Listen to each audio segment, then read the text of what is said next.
ভাবুন তো, আপনি এমন একটি কাজ করছেন যেটা কেউ দেখছে না, কেউ জানে না, কিন্তু আসমানের উপরে ৭ আসমানের মালিক আল্লাহ নিজেই আপনাকে দেখে খুশি হচ্ছেন।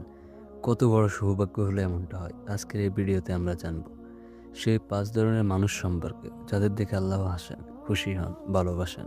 প্রথম ব্যক্তি হলো গভীর রাতে ঘুম ছেড়ে আল্লাহর সামনে দাঁড়ানো মানুষ। রাতের নিস্তব্ধতা, সবাই ঘুমে অচেতন। তখন একজন মানুষ নিঃশব্দে উঠে দাঁড়ায়, অজু করে, জায়নামাজে দাঁড়িয়ে বলে, হে আল্লাহ, আমি এসেছি। এই মুহূর্তটা কল্পনা করুন, চারদিকে নীরবতা, শুধু আপনার আর আল্লাহর মাঝে এক গোপন সম্পর্ক। এই মানুষটিকে দেখে আল্লাহ খুশি হন। রাসূল সাল্লাল্লাহু আলাইহি সাল্লাম বলেছেন, যে ব্যক্তি রাতের অন্ধকারে একা একা আল্লাহকে স্মরণ করে কাঁদে, আল্লাহ তার প্রতি বিশেষ রহমত নাজিল করেন। কারণ কি? কারণ এই ইবাদতে কোনো লোক দেখানো নেই, এটা শুধু আল্লাহর জন্য, একান্ত ভালোবাসা থেকে। আজ নিজেকে প্রশ্ন করুন, শেষ কবে আপনি রাতে উঠে আল্লাহকে ডেকেছেন? দ্বিতীয় ব্যক্তি হলো কঠিন পরিস্থিতিতে সাহসী ও দৃঢ় থাকা মানুষ। জীবন সব সময় সহজ না, কখনো আসে ভয়, কখনো পরীক্ষা, কখনো অন্যায়ের মুখোমুখি হতে হয়। এই সময় দুই ধরনের মানুষ দেখা যায়, একদল পালিয়ে যায়, আরেক দল দাঁড়িয়ে যায় সত্যের পক্ষে। এই দ্বিতীয় দল, যারা ভয় পায় না, আল্লাহর উপর ভরসা রেখে দৃঢ় থাকে, তাদের দেখে আল্লাহ খুশি হন। হাদিসে এসেছে, যে ব্যক্তি কঠিন সময়েও পিছিয়ে যায় না, বরং আল্লাহর পথে অটল থাকে, তার এই সাহস আল্লাহর কাছে খুবই প্রিয়।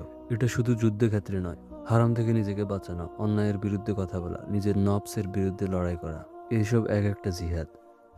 আজ আপনি কোন জায়গায় দাঁড়িয়ে আছেন? ভয় পাচ্ছেন নাকি আল্লাহর উপর ভরসা রেখে এগিয়ে যাচ্ছেন? তৃতীয় ব্যক্তি হলো স্বামী স্ত্রী একে অপরকে ইবাদতে সাহায্য করা।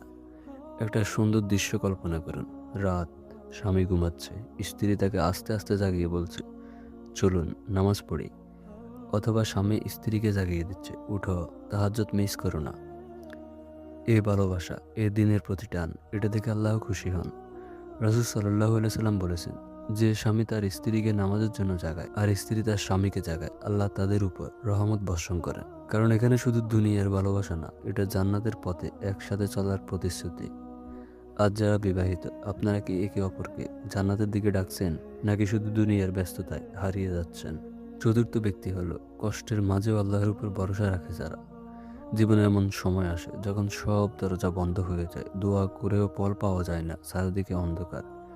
এ সময় অনেকেই বলে সব শেষ, কিন্তু একজন মুমিন বলে, হাসবি আল্লাহ, আল্লাহ আমার জন্য যথেষ্ট। এ তাওয়াক্কুল, এই ভরসা দেখে আল্লাহ অনেক খুশি হন। কোরআন আল্লাহ বলেন, যে আমার উপর ভরসা করে আমি তার জন্য যথেষ্ট। ভাবুন তো, আপনার কাছে কেউ না থাকলেও আল্লাহ আছেন। এটা কি সবচেয়ে বড় শক্তি না?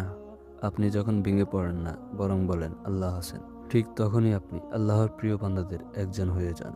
পঞ্চম ব্যক্তি হলো যে গোপনে দান করে। একজন মানুষ, সে কাউকে সাহায্য করছে, কিন্তু এমনভাবে কেউ জানে না, কেউ দেখে না। এই গোপন দান আল্লাহকে সবচেয়ে বেশি খুশি করেন। রাসূল সাল্লাল্লাহু আলাইহি সাল্লাম বলেছেন, ৭ শ্রেণীর মানুষ কিয়ামতের দিন আল্লাহর আরশের ছায়া পাবে। তাদের মধ্যে একজন হলো যে এত গোপনে দান করে, ডান হাত দিলে বাম হাত জানে না, ডান হাতে দান করলে বাম হাত টের পায় না। কেন এত গুরুত্বপূর্ণ এটা? কারণ এখানে কোনো লোক দেখানো নেই, শুধু আল্লাহর সন্তুষ্টি। আজ আমরা কি করি? দান করলে ছবি তুলি, পোস্ট দেই, কিন্তু আল্লাহ চান আপনি চুপচাপ করুন, শুধু তার জন্য। ভাবুন তো, আপনি একা, কেউ দেখে না, কেউ আপনাকে গুরুত্ব দেয় না, কিন্তু আল্লাহ আপনাকে দেখছেন, আপনার ছোট ছোট আমল দেখে খুশি হচ্ছেন। এর চেয়ে বড় সফলতা কী হতে পারে? আজ থেকে চেষ্টা করুন, রাতে একটু হলে উঠুন, সত্যের পথে দৃঢ় থাকুন, পরিবারকে জান্নাতের পথে ডাকুন, কষ্টে আল্লাহকে আঁকড়ে ধরুন, গোপনে ভালো কাজ করুন।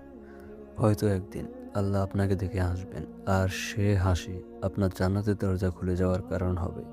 আপনি এই ৫ জনের মধ্যে কোনটি হতে চান? কমেন্ট করে জানাবেন।